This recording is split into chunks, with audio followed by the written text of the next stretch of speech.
ارشاد فرمایا سورہ بقرہ کی آیت نمبر 194 میں فرمایا فَمَنِ اعْتَدَىٰ عَلَيْكُمْ جو تم پر زیادتی کرے فَاعْتَدُوا عَلَيْهِ بِمِثْلِ مَا اعْتَدَىٰ عَلَيْكُمْ تم بھی اس کے ساتھ زیادتی کر سکتے ہو مگر اتنی جتنی کہ اس نے کی، اس سے زیادہ، اور یہ بھی قانون کے دائرے میں رہ کے۔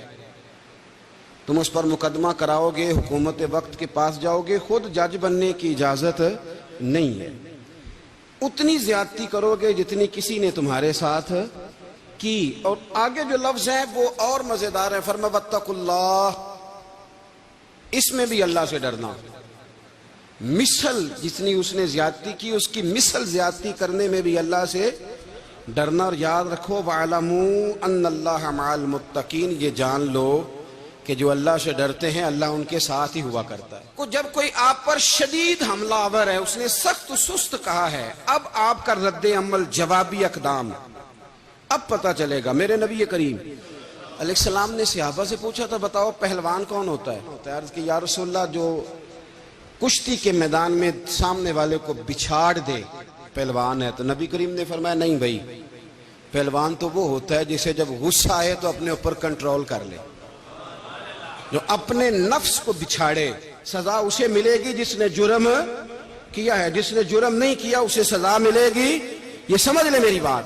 میرے رسول کریم علیہ السلام نے تعین کرنے کا کہا، تعین۔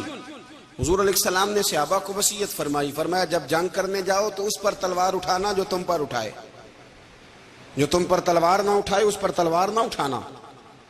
کچھ لوگ مجبوراً لائے جاتے ہیں، کچھ لوگوں کے بچے قید کر لیے جاتے تھے کہ تم جنگ پہ نہ گئے تو تمہارے بچے مار دیے جائیں گے، ان پر تلوار نہ اٹھانا، خیال کرنا جو جرم کرے اسے سزا دینا۔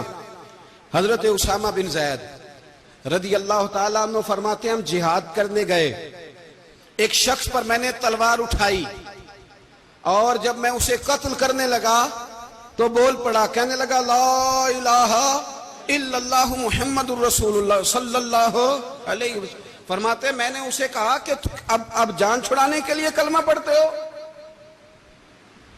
اب گردن پہ تلوار آئی ہے تو کلمہ یاد آ گیا ہے۔ میں نے دوسری دفعہ تلوار اٹھائی اور گردن اڑا دی اس کی۔ فرماتے میں مدینہ شریف حاضر ہوا، یا رسول اللہ صلی اللہ تعالی علیہ وسلم میں نے آج عجیب منظر دیکھا، ایک آدمی میرے قابو میں آ گیا تلوار کی زد میں، اور جب میں مارنے لگا تو اس نے کلمہ پڑھنا شروع کر دیا۔ حضور میں سمجھ گیا کہ یہ اب جان بچانے کے لیے کلمہ پڑھ رہا ہے۔ حضور پھر میں نے نہیں چھوڑا، قتل کر دیا۔ اب فرماتے میں اپنے انداز میں بات کر رہا تھا، حضور کے چہرہ انور کا رنگ بدل گیا۔ کریم رسول فرمانے لگے اسامہ تو نے اس کا دل پھاڑ کے دیکھا تھا کہ وہ جان چھڑانے کو کلمہ پڑھ رہا ہے؟ تم نے اس کا دل پھاڑ کے دیکھا تھا؟ تم اندر تک کیسے جان سکتے ہو؟ تمہیں کیسے پتا چلا کہ اوپر سے پڑھ رہا ہے؟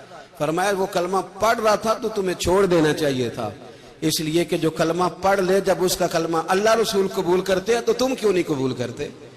میں چھوڑ دینا چاہیے۔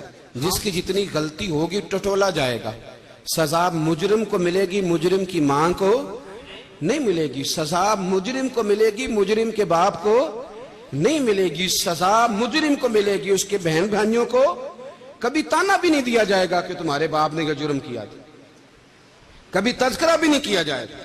جس کا جرم ہوگا سزا بھی صرف اسے ملے گی، دوسرے کو سزا۔ اور اس میں بھی آپ دیکھیں گے کہ اس نے جرم کیوں کیا۔